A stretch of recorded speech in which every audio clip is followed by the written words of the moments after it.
All right, now we are into period 6, known as the Gilded Age, and this is a time marked by laissez-faire principles where the United States is basically hands off the economy, and there's very few protections from the federal government in the workplace. And this is not a great time to be a worker, however, a great time to be Carnegie, Morgan, Vanderbilt, or Rockefeller. And this is going to be known as a time where monopolies are going to be rampant as a result of two different methods in which if you employ vertical integration, you are buying up the entire supply line. So you basically dominate that and control all aspects of the supply chain. Whereas with horizontal integration, you are buying up all of your competitors instead.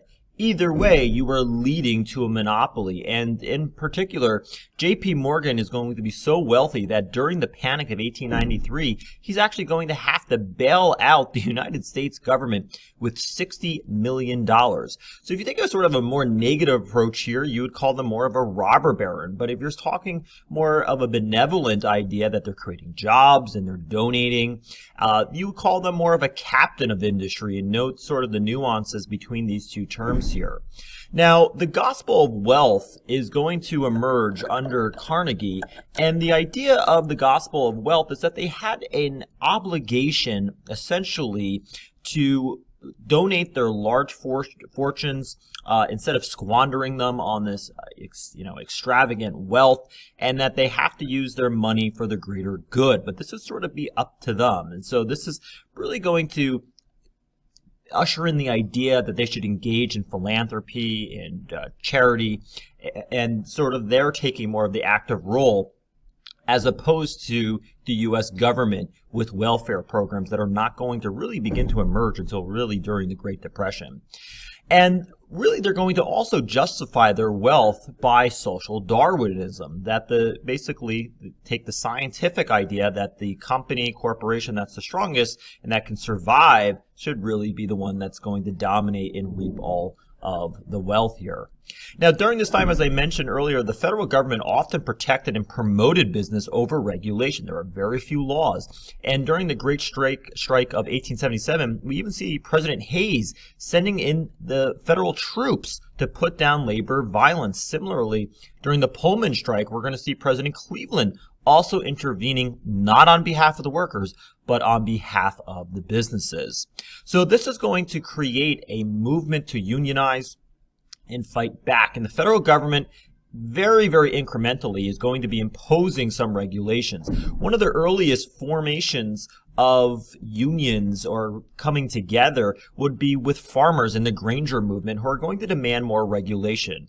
They are getting charged discriminatory railroad rates, and they come together and are going to be somewhat successful in getting some regulation of railroad rates. You're going to see the rise of the AFL, very important to know, by Samuel Gompers, also the American Railway Union by Eugene Debs. He will come about also in period 7, Knights of Labor. And so we're going to see the early parts here of some regulation, the Interstate Commerce Act, and then also the Sherman Antitrust Act, which is going to make it illegal to form monopolies. But this is going to lack significant teeth, and actually is going to be going after unions actually first, as opposed to some of these bigger monopolies. But a lot of these reforms are going to be taken in by the Populist Party that's going to emerge, and it's going to desire a graduated income tax, direct election of senators. At this point, they are appointed by the state legislatures. Unlimited coinage of silver for inflation, as the farmers and the Democrats are going to certainly be touting and believing that that is a much better way to support the economy.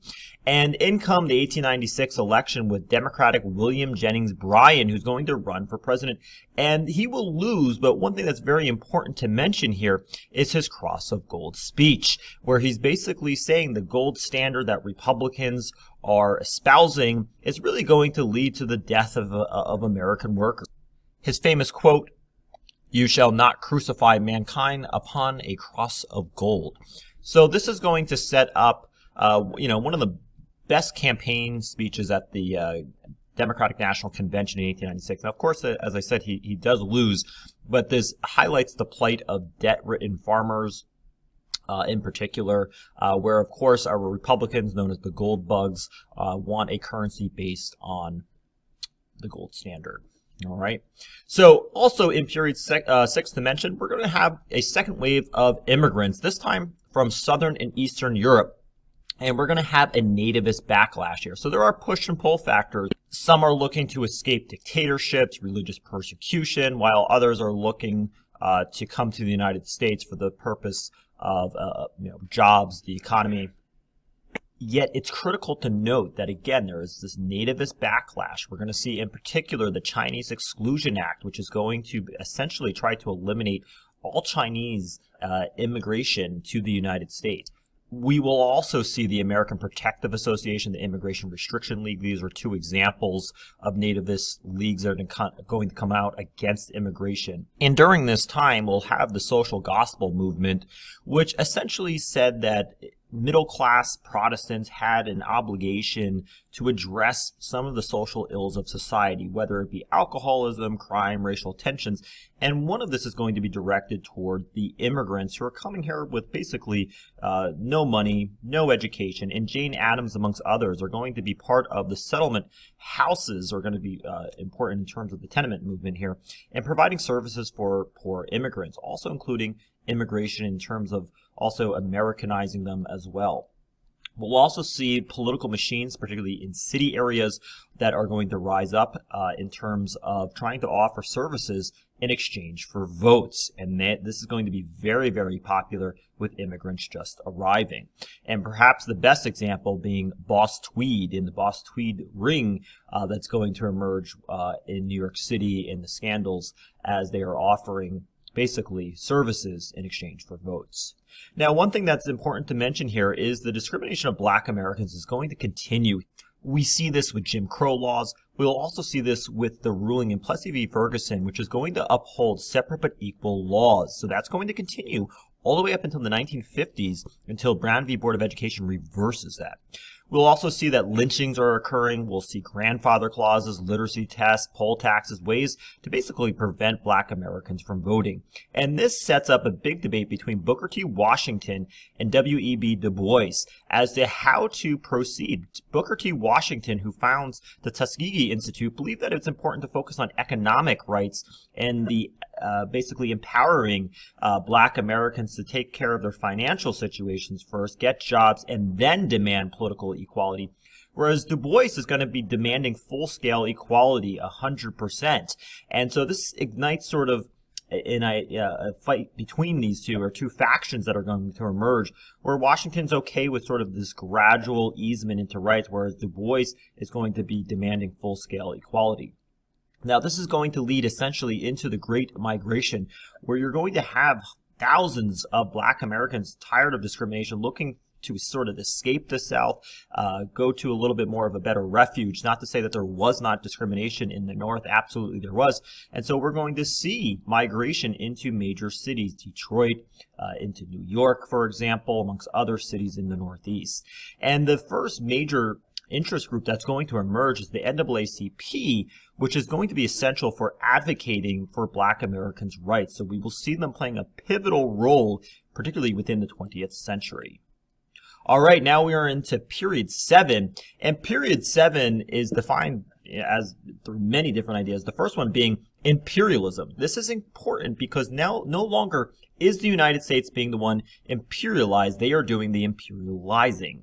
So one of the reasons for this, certainly for money, military basis, this idea of social Darwinism is going to come about again, religious reasons, and an extreme nationalism known as jingoism.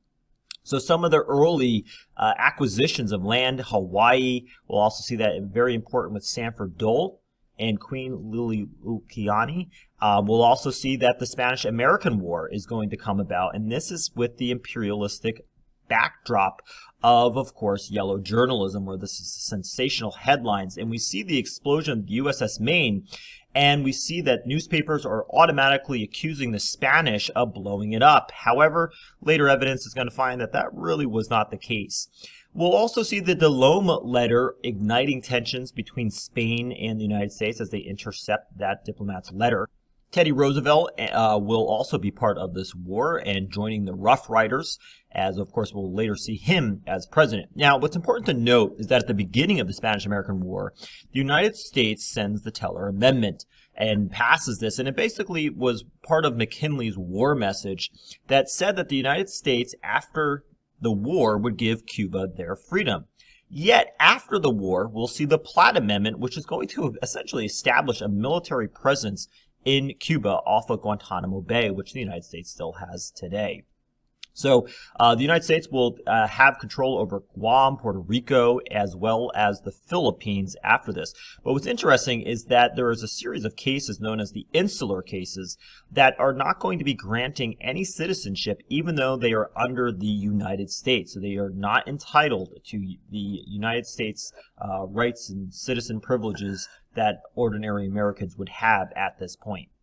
Now, in terms of foreign policy, it has very much evolved dramatically, starting in the time with Washington, right? Isolation, form no alliances unless commercial relations only. We have the Monroe Doctrine sort of continuing this idea of isolation, not getting involved in Europe, and Europe not getting involved with the United States in the West. And this will begin to change with Teddy Roosevelt, with the Roosevelt corollary, the idea that the U.S. would use force to protect economic interests in Latin America. So speak softly, but carry a big stick, as he would say. And then following him, Taft would sort of continue a foreign policy, but this time taking a little bit of an economic stance known as dollar diplomacy, where the government would guarantee loans made to other countries by U.S. businesses to promote commercial interests. So certainly using economics in terms of the foreign policy here. And then by the time we get to Wilson, he changes this slightly, and this is going to be known as mission diplomacy, where he would deny, or the United States would deny, recognition to any Latin American government that is undemocratic or hostile to democracy. And so this is going to very much change. So be very, very familiar as to the foreign policy stances of these presidents here. Now, at this point, we have the Progressive Era. And one of the reasons the Progressive Era comes about is because of the muckrakers, and I've listed a few here. Upton Sinclair's The Jungle is going to really ignite a lot of change because, again, there's no regulation in meat packing facilities and really no regulation on child labor. And you have people getting injured and killed. And so this is going to spur a very important movement and create a number of different pieces of legislation. We'll also see the temperance movement going underway here, and that will come to fruition with the 18th Amendment later on in the early 1900s.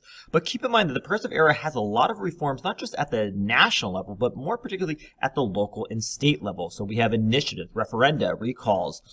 We will see the 16th, 17th, and 18th and 19th Amendments coming about, and these are our Progressive Era amendments. So now we're going to have a graduated income tax, direct election of senators, alcohol prohibition, and of course, after World War I, women's suffrage.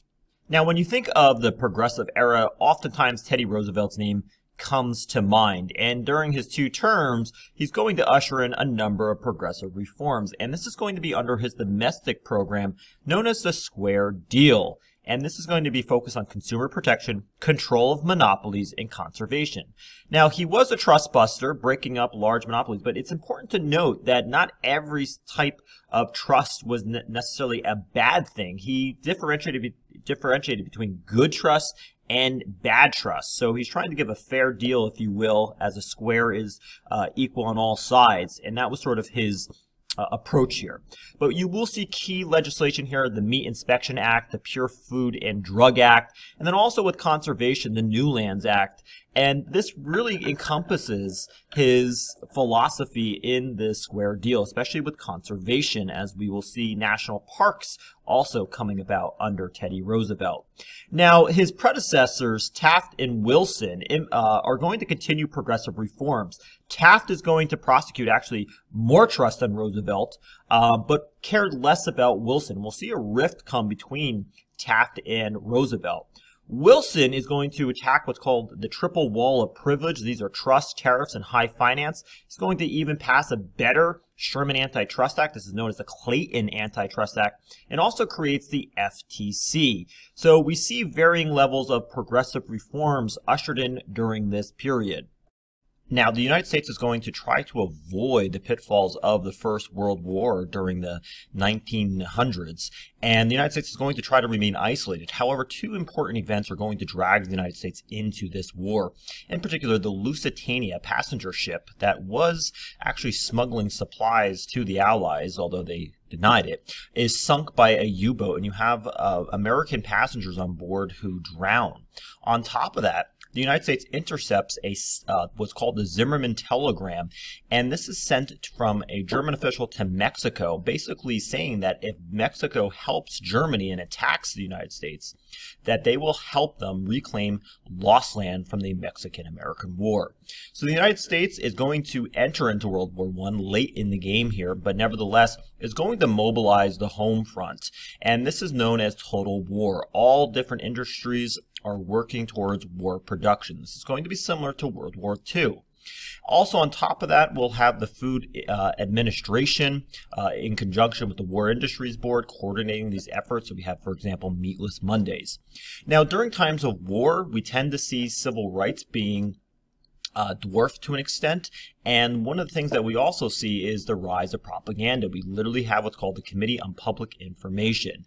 Now, in terms of rights being violated here, the Espionage and Sedition Acts, basically making it illegal and criminalizing speech. And we see this in a case known as Schenck v. the United States, where this man who's sending out pamphlets is arrested and convicted, and the Supreme Court upholds it, and he's encouraging people not to register for the draft. And we see that this is going to establish what's called the clear and present danger test. So big idea here, civil liberties tend to be dwarfed during these times. Now, the Treaty of Versailles is going to lead to the rise of Hitler, and that's important to know because we have these interwar periods, but one of the big things that Germany has to pay these massive reparations. It also has to assume guilt for causing World War I, and this is going to breed Hitler a little bit later, who will be elected and peacefully comes to power, believe it or not. And then with Wilson's 14 points, he's going to try to create the League of Nations. And you have a number of senators who are really resistant to this, and they are known as the irreconcilables, who do not want to give up the United States' sovereignty to make world decisions. Now, the League of Nations is very idealistic, and ultimately the United States actually does not join his own league, believe it or not, and we will see the failure with that as World War II will happen. Now, with anti-immigration also during this time here, we have two Italian immigrants, in particular Sacco and Vanzetti, who are going to be executed. And this really highlights that they did not receive a fair trial. They are immigrants, and they are known as anarchists. And this is tied during the time period of the first Red Scare, where people from communist Russia, for example, or people were really suspected, in particular immigrants, for being communists. And we see this especially with the Red Arc and the Palmer raids.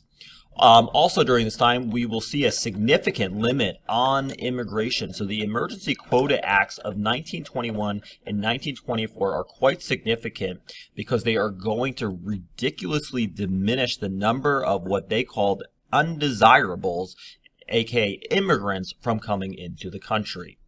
Now, also during this time period of the 1920s, we'll have Prohibition taking full effect. The Volstead Act will be much of the muscle behind there, but of course it's going to be thwarted by things like speakeasies, bootleggers, moonshiners, and the failures of Prohibition are seen with Al Capone and the black market that develops, and ultimately we see that this is an utter failure, and Prohibition will be repealed under the 21st Amendment.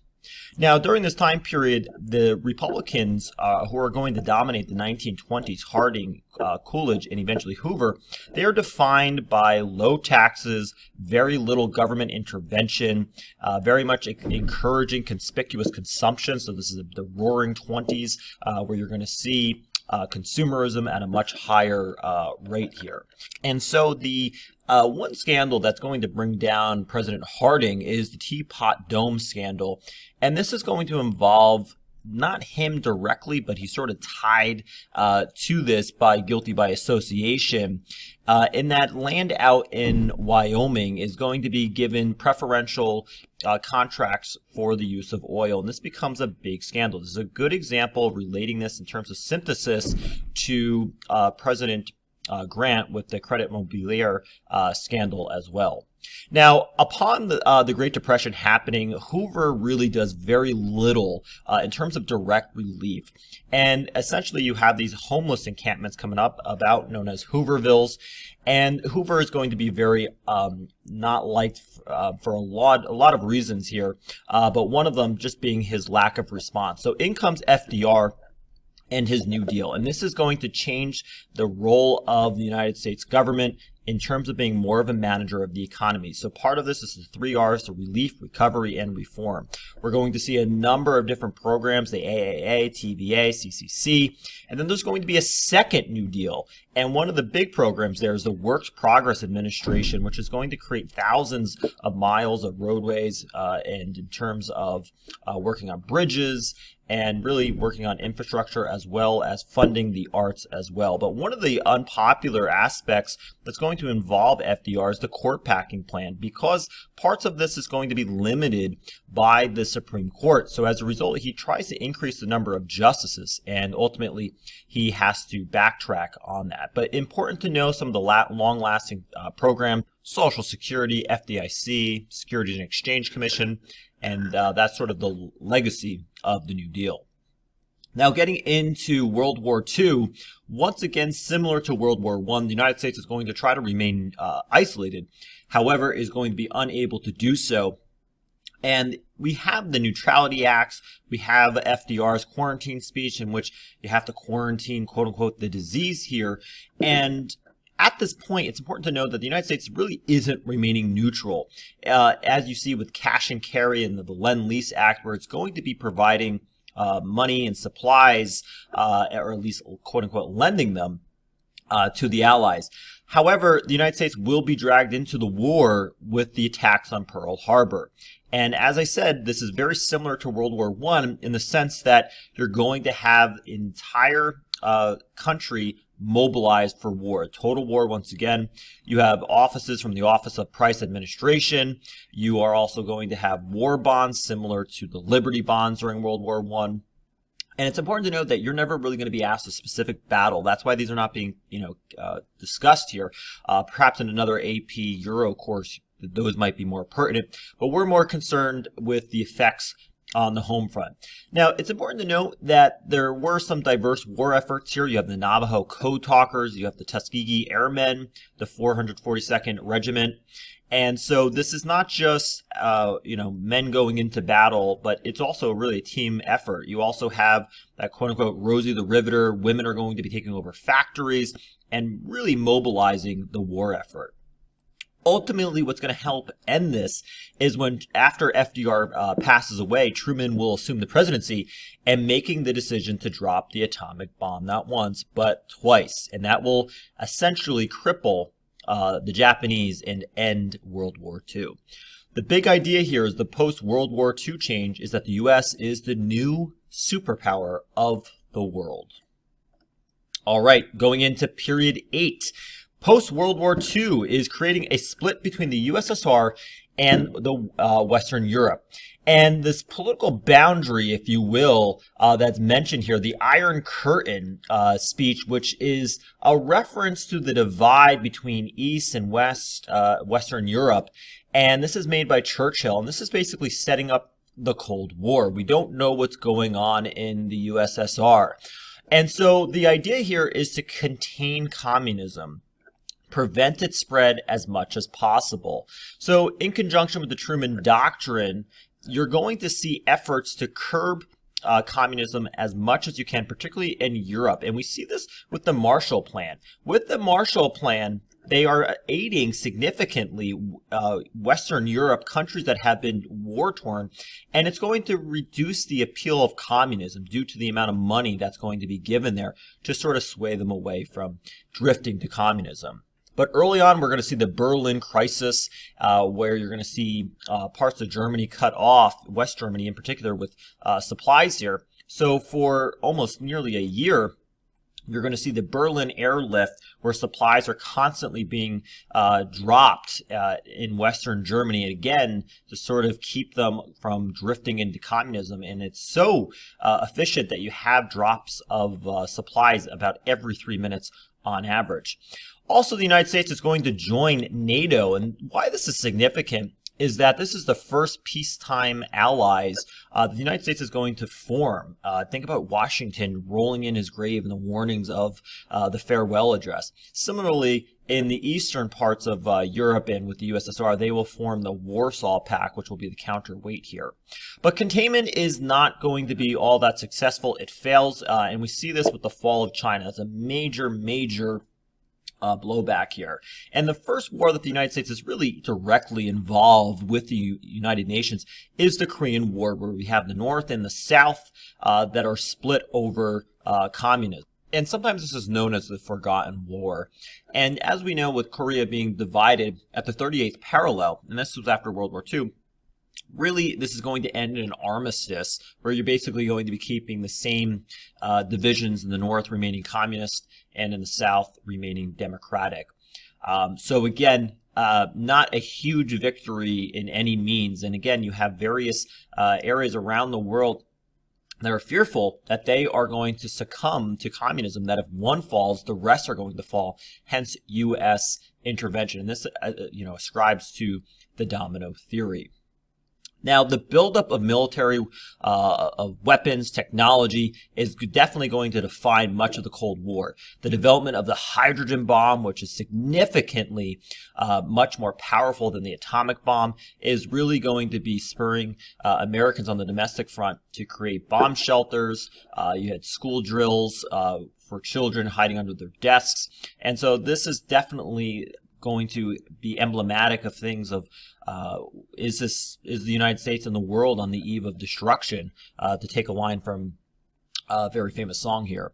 But one of the big shocks is going to happen in 1957 when the Soviet Union is going to launch the first artificial satellite. And this is going to have significant implications. The United States almost feeling like it's falling behind in the space race. And as a result, we'll have the development of NASA. We'll also have heavy investment in education in the National Defense Education Act. Now, various foreign policies are going to be used by presidents during the Cold War, but again, the idea of the domino theory, one falls, they all fall. So with Eisenhower, he's going to take a little bit of a tougher approach. Truman is blamed for the fall of China, whether or not, that's merited. But ideas of massive retaliation, mutually assured destruction, brinksmanship. And under Kennedy, you're going to see more of a flexible response, that not every single crisis necessarily needs to end with nukes. So again, really tailoring your response based on the crisis, but very important that you know the major foreign policies and responses during the Cold War. Now, although much of the war is quite tenuous, there are some thaws. For example, the spirit of Geneva is a temporary thaw until the U-2 incident. You'll also see a hotline established between the White House and Kennedy following the Cuban Missile Crisis. And the Cold War is going to spread indirectly to other countries, not necessarily directly involving the United States or the USSR. So, for example, you're going to see the United States supporting the overthrow of President Arbenz, democratically elected in Guatemala, because they felt like he may have had, tendencies that align more with the USSR. The CIA is also going to be involved in Iran's coup d'etat, and that's going to be quite problematic following in the 70s and 80s as a long-term effect. Also, the Hungarian uprising. What's interesting here is that there will be no American response here. And that's almost sort of a give up to the USSR. So various responses, and again, this does spread to other countries here. Now, the Cold War is going to have several crises occur, especially domestically, under Kennedy's relatively short administration. Fidel Castro, in particular, who they're going to try to poison, by the way, that fails. And the United States is going to try to invade the Bay of Pigs, and this fails absolutely miserably. Many are caught, many are killed. And then on top of that, what's going to add to a lot of the angst here is the Cuban Missile Crisis, when satellite photos are going to show that the Cubans have the ability to launch missiles that can be far-ranging and hit many cities in the United States. And keep in mind that the closest point between Florida and Cuba is just a mere 90 miles. All right, now moving on, protests against the Vietnam War are going to be very significant during the 1960s. In particular, 1968 is going to be a pivotal year for demonstrations, and we're going to see this especially on college campuses. Following Robert Kennedy, that's the brother of the late President Kennedy, both of them are going to actually be assassinated. You're going to see protesting merge at the Chicago Democratic National Convention, and because of this split amongst Democrats, you're going to have Richard Nixon come in as the president. But it's also important to point out that we're going to see that protests are going to emerge following the Tet Offensive, which we said earlier on is going to be a turning point in the Vietnam War, as disillusionment is going to be rampant, as well as Walter Cronkite in the media, as this was very much a living room war, are going to very much come out against the Vietnam War. One group in particular that represents the New Left, which was basically a youth-dominated political movement, one of the major groups being the Students for a Democratic Society, sometimes referred to as SDS, and it's going to basically shut down college campuses, hundreds of them, during the Vietnam War, even with sit-ins within college campus presidents' offices, and it's going to really mark a time period in which students are very much involved and going sort of against the grind of the baby boomer generation as well as the Vietnam War. Now let's fast forward a couple of years to 1970, and as the United States is under President Nixon, there are these secret bombings in Cambodia, known as Cambodianizing the war by the U.S. military. And at Kent State University in Ohio, students, around 3,000 after 3 or 4 days, are going to clash with the Ohio National Guardsmen, and they indiscriminately fire upon students, killing 4. And again, this is going to be another important turning point, not only for students being involved with protests, but also seeing sort of a divide between the police and protesters, and certainly solidifies the distaste that young Americans have for the Vietnam War. Now, it's important to note that the civil rights movement is going to also create other minority movements. So we're going to see women, for example, women's rights, push for the Equal Rights Amendment. We're also going to see one of the more important interest groups known as now the National Organization of Women. You're going to see the advent in higher use of birth control, and of course the landmark decision of Roe v. Wade in 1973 legalizing a woman's right to get abortion. Also during this time, you're going to see gay rights begin to emerge, and this was nothing new, but really Stonewall is going to be a turning point for the gay rights community, simply because it's no longer about hiding it, and it's sort of about being out there and not being hidden. And it's going to start a year later parades that we still have that celebrate gay pride. So that dates back all the way to 1970, and then a year earlier, of course, with the Stonewall riots. Hispanic Americans also, with Chavez and the United Farm Workers organizing boycotts and really organizing for the sake of collective bargaining for higher pay for these Hispanic Americans who were oftentimes in the agricultural industry. We'll also see the self-determination movement under the American Indian movement, where they're going to be taking over places like Wounded Knee and even Alcatraz. So again, big idea that the civil rights is going to have several byproducts with respect to these minority movements.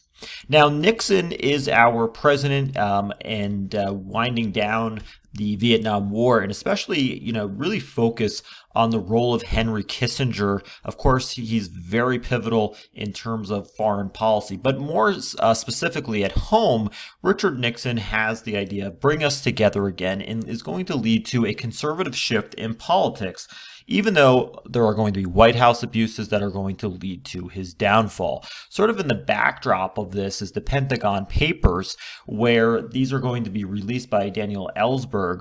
And it basically is going to highlight a lot of the lies, especially even under JFK being involved with the assassination of Diem in South Vietnam. And a lot of this comes to light as it's leaked to the New York Times and really, again, adds to this disillusionment to the war. Now, under Nixon, he has this sort of idea that there are people behind him who are part of the silent majority. And he even thought that his, Democratic, counterparts were sort of on his side, that the people who are not shouting the loudest, your middle class people not going to protest, were on his side. And so in his silent majority speech, he's basically trying to reach out to these non-demonstrators, these non-shouters, just blue collar, middle class workers, even some Democrats who he's going to try to appeal to at this point. So in conjunction with the silent majority, he adopts this Southern strategy, as it's known, that he believes is going to sort of gel with this base. For example, criticizing the Warren Court, wanting less government intervention, bringing back law and order. And so that's going to really be very pivotal in terms of bringing sort of the solid South, and this was happening in the making, away from the Democratic Party and more towards the Republican Party. And that's going to be very important, as we'll see sort of a shift in terms of demographics between the Democrats and the Republicans. Now, of course, the big blunder is going to be the Watergate scandal, in which he's seeking re-election, and members that he employs break into the Watergate building. They are caught. And really the crime here is not so much breaking in, it's more of the cover-up, as we will see that Nixon is going to have to hand over tapes. He's going to try to thwart the investigation, even asking the CIA to intervene on his behalf of the FBI investigation. So there's a lot of lies that are going to come about, and the writing is essentially on the wall. It's important to note that Nixon is not impeached. He is going to ultimately resign. And interestingly enough, his VP, Spiro Agnew, is going to actually resign himself, also because he was the former governor of Maryland, and he is signing for campaign finance corruption reasons. So interestingly enough, Gerald Ford is going to be his VP before he resigns, and he's the only president who has never been elected to the presidency. He did not run on Nixon's ticket, and we will see that Ford will later pardon Nixon of his crimes. A controversial move, but one that Ford is going to say is needed for the healing of Americans.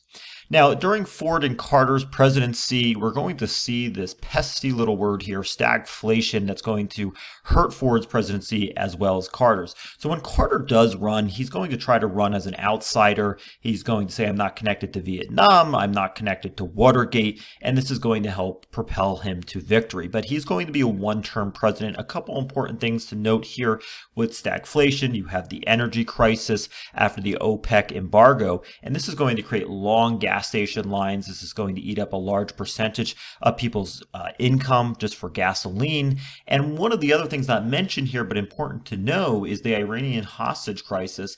And that's one of the biggest blunders of Carter's presidency, as when they tried to attempt to rescue the hostages, the helicopters crash into each other because of a sandstorm. So that is a big, big blunder. So, in comes really Ronald Reagan. When you're going to see Carter running for a second term, there's really this anybody but Carter movement. And remember that Reagan had run for the presidency before, did not do so well. But however, because Carter is relatively unpopular, the economy is not doing well. We have high interest rates, we have a high unemployment, and this is causing really low and stagnant economic growth. So in comes Ronald Reagan, and he's really responsible for the modernization of the Republican Party in terms of its current platform. And Reagan is going to have this idea of Reaganomics. This is going to be about less government regulation, cutting the deficit in particular, and really increasing defense spending, as we see during the end of the Cold War under Reagan. He's also going to espouse supply side economics, the idea that, again, the government should really be backing off, that we should not be a welfare state, for example. And this is a significant pushback to things like the Great Society and the New Deal. So this is significant in terms of Republican opposition to previous Democratic platforms. And during this time, you have what's called the moral majority, which is really this development of Protestant fundamentalism that's going to be getting involved with politics and social actions. In particular, they are going to be very, very dedicated to trying to overturn, for example, abortion that was legalized under the Roe v. Wade decision. So when we look at this, you're going to see that they're going to be trying to go after things like homosexuality, communism, feeling that criminals are being coddled too much, and you're going to see religion being intertwined with political activism. That's going to encompass part of Reagan's campaign. Now, Reagan, as we know, with the Cold War, is going to take a more proactive approach here, taking an aggressive approach and a humanitarian approach here as well in his evil empire speech. It's important to note that even though Reagan is, very, trying to cut down government spending, one of the areas that Republicans are still big on in terms of spending is defense spending. And we see this, for example, in what was nicknamed the Star Wars, the Strategic Defense Initiative, which was going to intercept anti-ballistic missiles in outer space, for example. A lot of investment. You also see Navy ships being constructed under him, about 600 of them. And consequently, you're going to see actually a deficit under Reagan, and not really too much in terms of gutting social programs.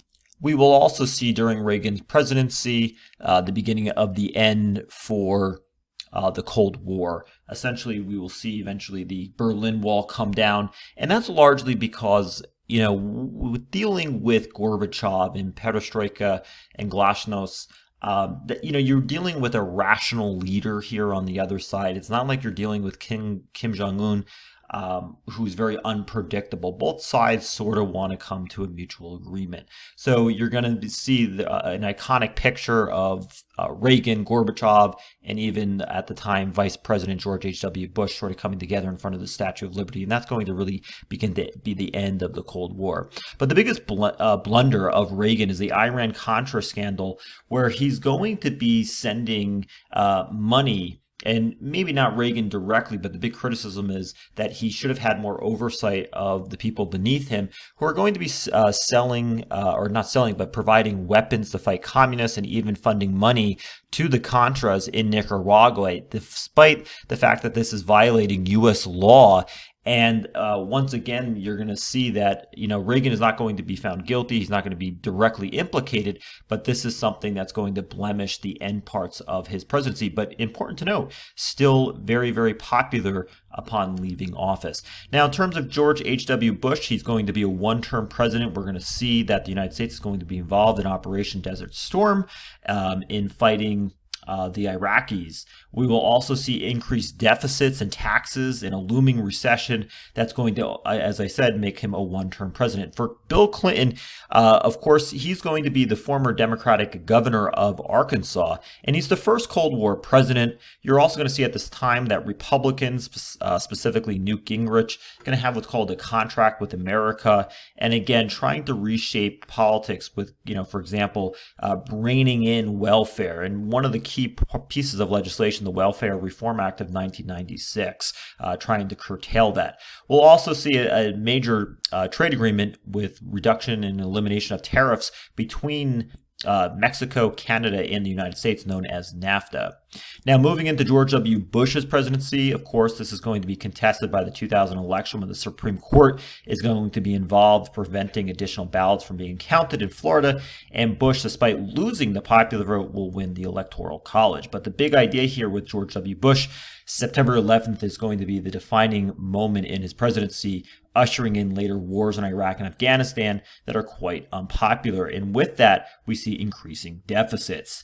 Following that, you'll have Obama, who becomes the president during the Great Recession, and you'll see a massive infusement of investments to combat the recession, which is quite stubborn because of the housing market, subprime loans with banks, And also during his presidency, the Affordable Care Act, which will be a version of universal health care, will be passed.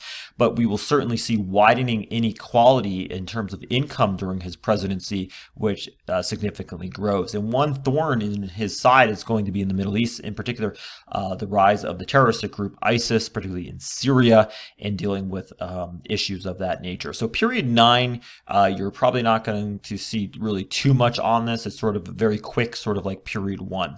So I hope that this overview was helpful. By no means was this meant to be an exhaustive type of review, but just really highlight some of the major ideas throughout APUSH. So best of luck on the APUSH exam, everybody. Good luck.